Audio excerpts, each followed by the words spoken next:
자, 이제 ACLS를 공부하도록 하겠습니다. 어드밴스드 카디오 바스큘라 라이프 서포트라고 하고요.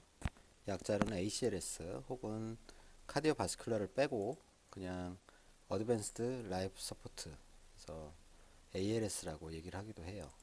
자, 우리 체인 오브 서바이벌, 생존고리에 대한 공부를 앞에서 했었죠. 그래서 앞에 첫 번째 부분, 두 번째 부분, 세 번째 부분까지가 BLS 영역이 되겠고, 여기 네 번째 부분 어드밴스드 리서시테이션이라고 하는 부분이 어드밴스드 라이프 서포트, 어드밴스드 카디오바스큘 라이프 서포트에 해당하는 ACLS, ALS 영역이 되겠습니다. 또 뒤쪽에 말씀드릴 포스트 카디악 어레스트 케어도 역시나 여러분들이 사실은 1차 진료의로서 그 진료 영역을 좀 뛰어넘는 크리티컬 케어 영역이기 때문에 이 부분은 좀 간단히 설명을 드리겠어요. 재활 부분은 사실은 뭐 급성기 치료하고는 크게 관련이 없기 때문에 이번 시간엔 다루지 않기로 하고, 주로 이번 3시간 동안은 어드밴스드 리서시테이션 그리고 포스트 카디악 어레스트 케어 부분을 말씀드리겠습니다. 자, 우리 심전지가 발생을 하고 병원 밖에서 흉부 압박과 자동 제세동기를 이용한 빠른 제세동을 하고 나서 병원으로 이송이 되는 거죠. 병원에 들어오면 여러 가지 약물이나 장비들을 이용해서 심폐소생술을 시행을 하게 되고, 이 부분이 이제 주로 ALS, ACLS 영역이 되겠고요. 그래서 환자가 회복이 되면 ROSC, 자발순환이 돌아오게 되면 중환자 케어를 하게 됩니다. 일반적인 응급센터의 소생실의 모습이고요. 이 환자 가운데 베드가, 환자가 누울 베드가 있고, 여러 가지 이제 약물이 들어있는 카트가 있고, 제세동기가 있고, 모니터가 있게 되죠. 그리고 의사가 보통 4명이 필요한데, 한 사람은 에어웨이를 담당할 의사, 흉부 압박, 그리고 제세동. 이 두 사람은 이제 교대로 하게 되기 때문에 이제 역할이 바뀔 수도 있고요. 그리고 마지막 의사는 이제 전체적인 심폐소생술을 관장할 리더가 되겠죠. 그리고 간호사도 3명 정도가 필요한데, 에어웨이를 보조할 석션을 하거나 여러 가지 장비를 챙겨줄 간호사가 1명 필요하고, 약물 투여를 전담할 간호사가 1명, 그리고 이 모든 심폐소생술 과정을 기록할 차팅을 담당할 간호사, 이렇게 해서 보통 한 6, 7명 정도의 의료진이 심폐소생술에 참여를 하게 됩니다.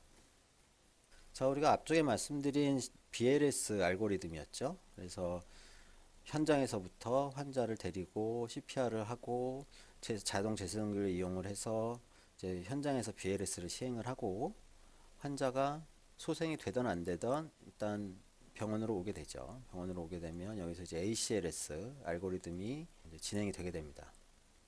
간략하게 살펴보면 심폐소생술을 계속 하고 있는 거죠. 산소를 투여하고 여러 가지 모니터와 디피브릴레이터를 장착을 하고 리듬을 확인하죠. 그래서 리듬을 확인하는 것이 여기 앞에서 리듬 확인하는 거하고 같은 내용인데, 여기 앞에서는 기계가 판단을 했다면 여기서는 의료진들이 직접 리듬을 확인하는 거죠. 그래서 샤커블 리듬, 난 샤커블 리듬에 따라서 왼쪽 칼럼으로 내려가는 샤커블 리듬 쪽 치료 알고리즘이고, 오른쪽은 난 샤커블 리듬의 알고리즘이 되겠어요. 양쪽 두 개의 줄기가 있는 거고, 이게 리듬이 바뀔 때마다 중간중간에 리듬을 확인하는 단계들이 있는데, 여기서 리듬이 샤커블 리듬에서 난 샤커블 리듬으로, 난 샤커블 리듬에서 샤커블 리듬으로 바뀔 때마다 이제 건너가게 되는 거죠. 반대쪽으로. 그리고 이제 가이드라인에 보면, 알고리즘에 보면 옆에 세부 사항들이 좀 작은 글씨로 쭉 적혀 있어요. 그래서 CPR 퀄리티, 그리고 디퓨릴레이션을 할 때 샥의 에너지, 그리고 약물 치료, 어드밴스드 에어웨이에 관련된 내용들, 그리고 ROSC를 판단하는 방법들, 그리고 리버서블 코스에 대한 이야기들이 나와 있어요. 이런 내용들은 이제 하나하나 살펴보도록 하고요. 전체적인 알고리즘의 모양은 이렇게 생겼다라는 걸 아시면 되겠고요. 이 알고리즘은 앞에서 말씀드렸듯이 계속 왔다 갔다 하는 건데, 그렇기 때문에 이걸 좀 더 간략하게 설명을 해보면 이래요.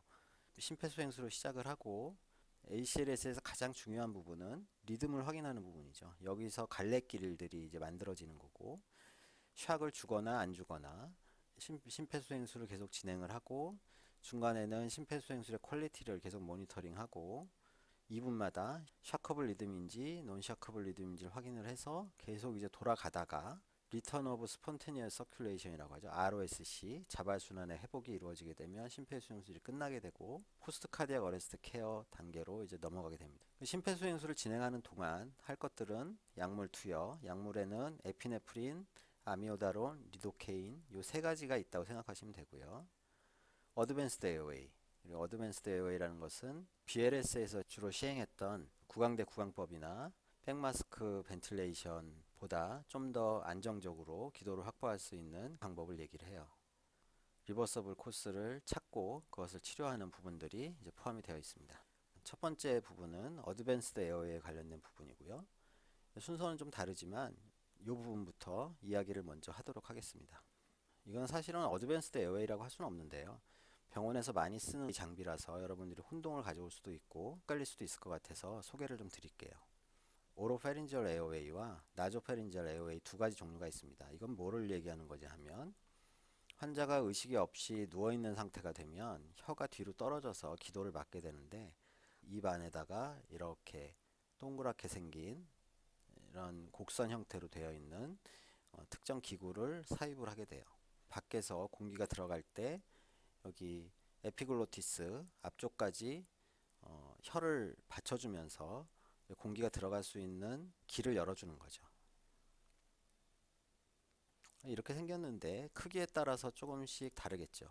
애들한테 쓰는 거, 성인한테 쓰는 거, 좀 작은 성인한테 쓰는 것들 이렇게 다른데 크기를 잘못 고르게 되면 이런 일이 생기게 돼요. 그래서 기도기, 즉 에어웨이를 집어넣는데 혀를 눌러서 오히려 기도를 더 막아버리는 이런 일이 생기지 않게 하기 위해서 이 기도의 길이를 이제 잘 골라야 되는데 고르는 방법은 여기 입꼬리부터 여기 귀까지 이렇게 생긴 요 에어웨이를 딱 대보고 여기에 사이즈에 맞는 것을 삽입을 해야 돼요.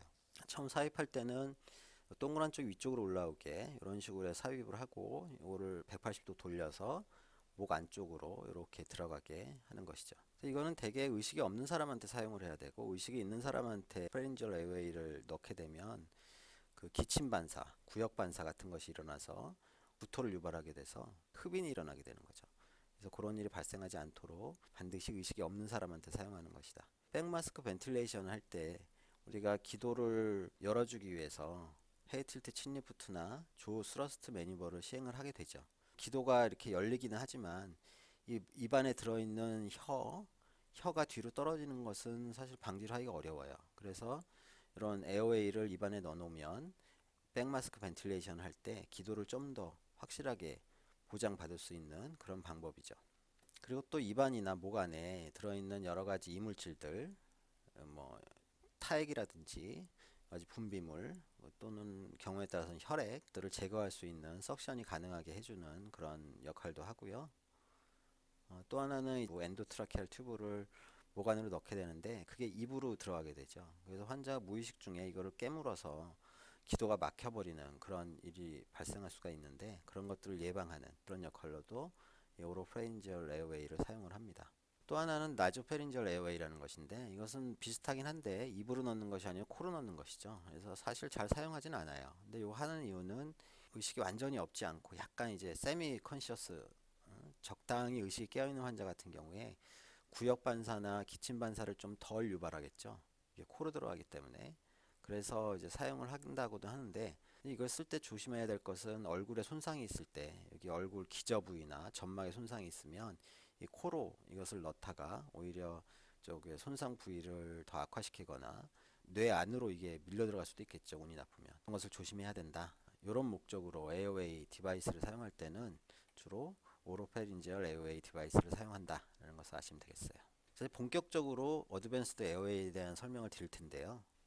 자, 우리가 병원 전 단계에서 많이 쓰는 어드밴스드 에어웨이가 있어요. 우리가 라린지얼 마스크 에어웨이라고 하는데 이렇게 주걱처럼 생겼죠. 주걱처럼 생겨서 이걸 입속에 밀어넣게 되면 이 주걱의 끝부분이 식도 쪽을 막게 되고 그래서 이제 음식물이 올라오는 것을 방지를 하고 이 앞에 동그란 주걱의 가운데 부분이 기도 쪽으로 개방이 돼서 밖에서 백을 연결해서 공기를 넣어주면 이렇게 공기가 안으로 들어간다. 그래서 벤틸레이션이 된다라는 원리고요. 벌룬이 하나 있죠. 그래서 이 벌룬에다가 공기를 채워주면 이 주걱 부분이 빵빵하게 부풀어 오르면서 이제 밀착이 되게 돼요. 그래서 이건 주로 이제 병원 내에서 실제 ACLS를 시행하면서 사용하지는 않고요. 대개는 119 구급대나 혹은 병원 중에서도 이제 외래 클리닉 이런 곳에서는 이제 기관 삭관을 하기가 어려운 경우가 많죠. 이런 라린지얼 마스크 에어웨이를 이용해서 임시로 기도를 확보할 수 있게 해주는 그런 장비가 되겠어요. 또 하나 어드밴스드 에어웨이 중에 병원 전 단계에 사용할 수 있는 에소파지알 트라키알 콤비 튜브라는 것이 있어요. 약자로 ET 튜브라고 많이 얘기를 하는데 이놈은 루멘이 두 개가 있죠. 그래서 공기가 들어가는 그 관이 두 개가 붙어 있는 그런 형태가 돼 있고 이 벌룬이 또 두 개가 있어요. 벌룬이 두 개가 있고 이 벌룬이 두 개가 있죠. 하나는 이 위쪽에 있는 벌룬 그리고 하나는 저 아래쪽에 있는 벌룬. 파란색 관을 쭉 따라가 보면 얘는 쭉 가다가 여기 사이드 홀로 구멍이 열려 있죠. 이 하얀 쪽은 쭉 따라가 보면 엔드 홀이 열려 있어요. 그래서 이게 어떻게 사용하는 거냐 하면 그냥 입안에다 밀어 넣는 거예요. 우리가 구강 내로 어떤 관을 밀어 넣게 되면 거의 90%는 그 관은 식도로 들어가게 됩니다. 왜냐하면 기도 쪽은 에피글로티스가 평소에 이제 음식물이 흡인되지 않도록 보호를 하고 있죠. 그래서 이게 닫혀 있어요. 대개는 숨을 쉴 때만 잠깐씩 열리는 거죠. 에소파지아 트라키알 튜브를 쭉 밀어 넣게 되면 얘가 식도로 들어가게 됩니다. 거의 대부분은. 그럼 이게 식도로 들어가면 어떻게 하면 되겠어요? 이 양쪽에다 이제 벌룬을 하고 식도 쪽에 벌룬 그리고 여기 파링스 쪽에 있는 벌룬을 공기를 넣어서 부풀려 주고 여기 파란 쪽 관이 기도 쪽으로 열리게 되는 거죠. 그래서 이쪽에다가 백을 연결하고 벤틸레이션을 해주면 벤틸레이션이 되겠죠. 왜 이렇게 두 개를 관을 만들었냐? 그 이유는 넣다 보면 정말 운이 좋게 운이 좋은 건지 나쁜 건지 모르겠지만 이 끄트머리가 기도로 들어갈 수도 있잖아요. 기도로 들어가게 되면 어떻게 해요? 하얀 쪽에다가 백을 연결하고 벤틸레이션을 해주면 되겠죠. 자, 기도로 들어갔냐 식도로 들어갔냐는 어떻게 알 수 있겠어요? 배에다가 청진기를 대고 이 하얀 쪽 관에다가 백을 연결하고 공기를 짜보면 배로 들어가겠죠. 그래서 배로 들어가게 되면 위로 공기가 들어가는 소리가 들려요. 청진기에서. 그 소리를 듣고 아 얘가 식도로 들어갔구나. 그러니까 기도는 파란 쪽에 열려 있겠구나 해서 파란 쪽에다 연결을 해서 이제 벤틸레이션을 해주면 되겠죠. 우리가 대개는 병원에 오게 되면 엔도트라키알 인투베이션을 하게 되죠. 기관 삭관을 하게 되는데 기관 삭관을 할 때는 이런 블레이드를 이용해서 어, 기도를 열고 여기다 이제 이 튜브를 집어넣게 돼요. 그래서 블레이드는 크게 두 가지 모양이 있는데 하나는 커브드 블레이드라는 것이고 주로 성인한테 사용을 하고 이런 스트레이트 블레이드는 소아에게 사용을 합니다. 성인한테 사용할 때는 이 블레이드를 입안에 넣고 이제 입안에 들어가면 바로 혀가 있겠죠. 혀를 옆으로 치우고 쭉 들어가서 블레이드 끝부분을 발리큘라라고 그래요. 에피글로티스와 혀뿌리가 맞닿아 있는 계곡 같은 쑥 들어가 있는 부분이 있는데 그 부분에 이 끄트머리를 대고 그를 살짝 들어주면 그리고 각도를 살짝 주면 얘가 이제 지렛대 원리를죠. 에피글로티스가 이렇게 쳐져 있다가 발딱 쓰게 됩니다. 그럼 이제 기도가 보이는 거죠. 기도 안에 보컬 코드가 보이게 되고 우리가 그걸 확인하고 거기다가 이제 엔도트라키알 튜브를 집어넣으면 되겠어요. 작은 소아 같은 경우에는 보통 이제 12살 미만을 얘기를 하는데 요 스트레이트 블레이드라는 걸 써요. 이거는 보면 블레이드가 에피글로티스와 혀뿌리 사이에 있는 발리큘라에 가 있는 게 아니고 에피글로티스 자체를 잡아서 들고 있죠. 자, 이렇게 하는 이유는 애들 같은 경우에는 에피글로티스가 좀 힘이 없어요. 흐물흐물해요. 그래서 이런 식으로 지렛대 원리를 이용해서 이 에피글로티스를 들려고 해도 들어지지가 않아요. 그래서 어쩔 수 없이 긴 스트레이트 블레이드를 이용해서 에피글로티스 자체를 잡아서 들어주는 거죠. 그러면 성인도 이렇게 하면 되지 않겠네요. 이렇게 훨씬 잘 보일 것 같은데 그런 생각을 할 수 있겠죠. 에피글로티스는 혈액순환이 왕성한 부위여서 자꾸 건드려주면 이게 부어올라요. 이게 부어오르면 어떻게 되겠어요? 기도가 막히게 되겠죠. 한 번에 들어서 딱 넣어주면 괜찮은데 이게 한 번에 해서 잘 안 되고 자꾸 여기를 자극을 하고 이러다 보면 에피글로티스가 부어올라서 나중에는 이게 시야가 확보가 안 되는 경우가 있어요. 그래서 되도록이면 에피글로티스는 건들지 않으려고 하죠. 그래서 성인한테는 이런 커브드 블레이드를 이용해서 발리큘라에 위치를 시킨다는 거고요.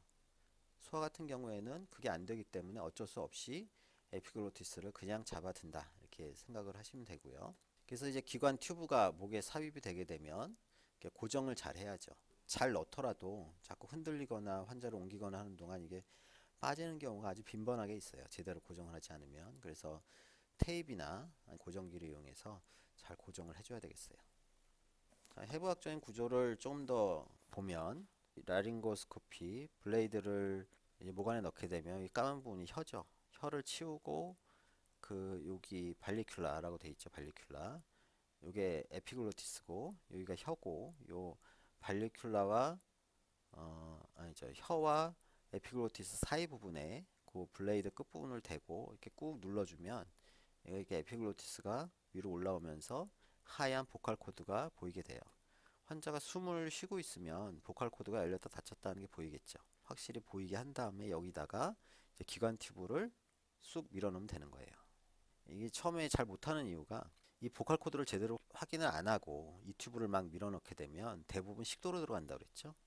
그래서 이제 식투베이션이라고 속어로 얘기를 하는데 그런 일들이 생겨요. 이게 배로 들어가게 되면 뭐 벤틸레이션이 안 되는 거니까 환자가 안 좋아지겠죠.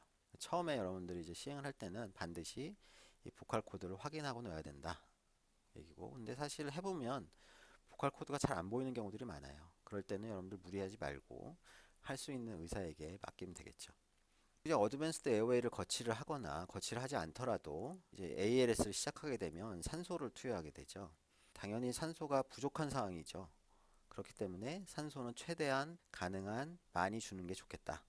하지만 ROSC가 되고 나면 계속 그렇게 많이 주면 안 되고, 일단 심장이 돌아오게 되면 그때부터는 적정량을 맞춰서 주는 게 좋아요. 왜냐하면 저산소증은 환자한테 무조건 안 좋지만 고산소 혈증, 즉 산소 분압이 너무 높은 경우에는 크게 문제가 되겠나 생각을 하는 경우가 일반적인 임상 의사들의 생각인데, 최근 연구에서는 산소 농도가 너무 높은 채로 오래 지속이 되면 오히려 이 생존율과 예후에 안 좋은 영향을 준다고 알려져 있어요. 그래서 심폐소생술을 하는 동안, 즉 심정지가 일어난 동안은 산소가 절대적으로 부족한 상황이기 때문에 최대한 많은 산소를 줘야 되지만, 심장이 뛰기 시작한 이후에는 그렇게 계속 많이 주지 말고 자발순환이 회복이 되고 난 이후에는 산소 용량을 적정선으로 유지를 해주는 게 좋겠다.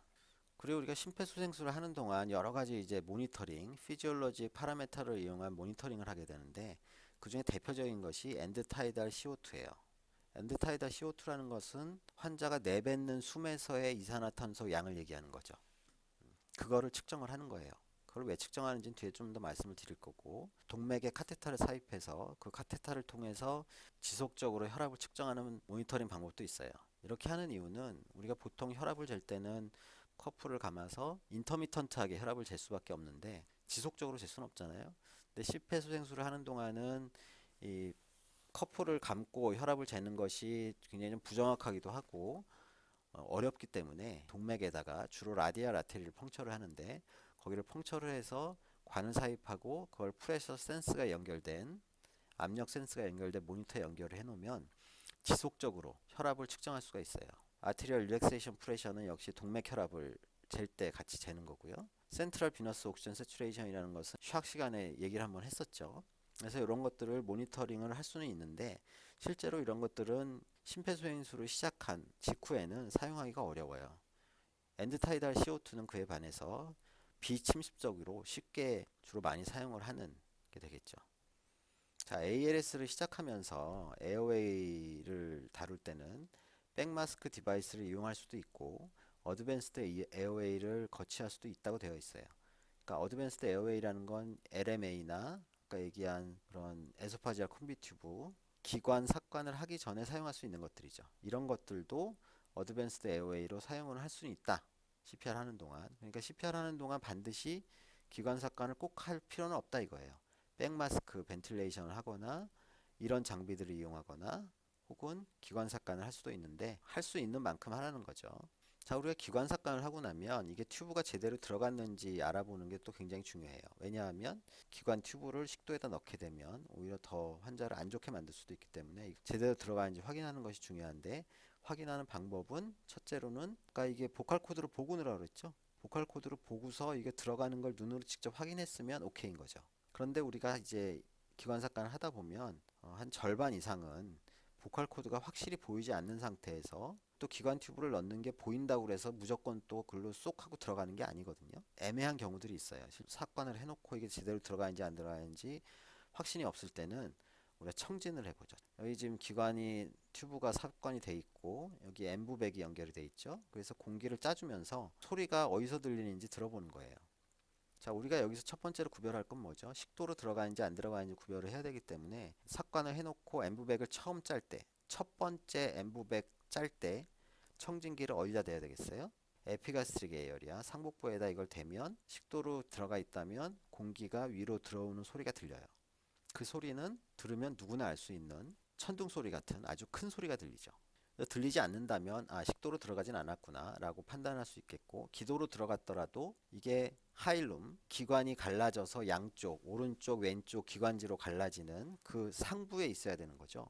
왜냐하면 거기를 지나가게 되면 원렁 벤틸레이션을 하게 되고, 원렁 벤틸레이션을 하게 되면 압력이 과다하게 가해지게 되고 한쪽 렁이 과다하게 부풀어서 손상을 일으킬 수 있기 때문에 이것이 양쪽에 다 공기가 들어가는지를 듣기 위해서 이렇게 대칭적으로 여기 이런 식으로 우리가 보통 청진을 하는 순서대로라고 생각을 하시면 돼요. 근데 문제는 이게 요 가운데 쪽에서 들을 때는 이쪽에 들어간 게 이쪽으로 울려서 들리는 경우도 있어요. 그래서 반드시 페리페리 저 밑에 쪽에서 들리는지 안 들리는지를 꼭 확인을 하셔야 돼요. 여기만 들으면 우리가 잘못 들으면 이쪽으로 들어갔는데 이쪽에서 들리는 소리가 여기서 들릴 수 있다는 거예요. 그러니까 그런 걸 조심하시라는 거고요. 또 하나의 방법은 날숨에서 이산화탄소를 디텍션하는 장비예요. 우리가 보통 ETCO2라고 얘기를 하고 많이 카프노그라피라고 얘기를 하기도 해요. 웨이브폼이라고 돼 있죠. 이건 좀 이따 설명을 드릴게요. ETCO2 디텍터는 카디악 어레스트 환자에서 튜브 플레이스먼트가 제대로 되어 있는지 확인하는 좋은 방법이다 이렇게 되어 있어요.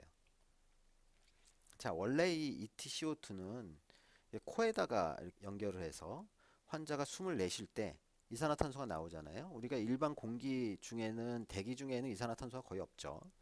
이산화탄소가 어디서 발생을 해요? 우리가 숨을 내쉴 때 발생을 하죠. 자, 이런 장비가 있는데 이 장비는 기관에다가 넣은 게 아니잖아요. 즉 숨을 제대로 쉬고 있고 멀쩡한 사람한테 코에다가 연결을 해 놓은 거죠. 환자가 의식이 있는데 어떤 이유에서는 간에 환자를 세데이션을 하는 경우가 있겠죠. 근데 제일 큰 문제는 호흡이 약해지는 거예요. 호흡이 약해지면 어떻게 돼요? 시간이 지나면 그걸 발견을 못하고 있으면 심정지로 진행을 하겠죠.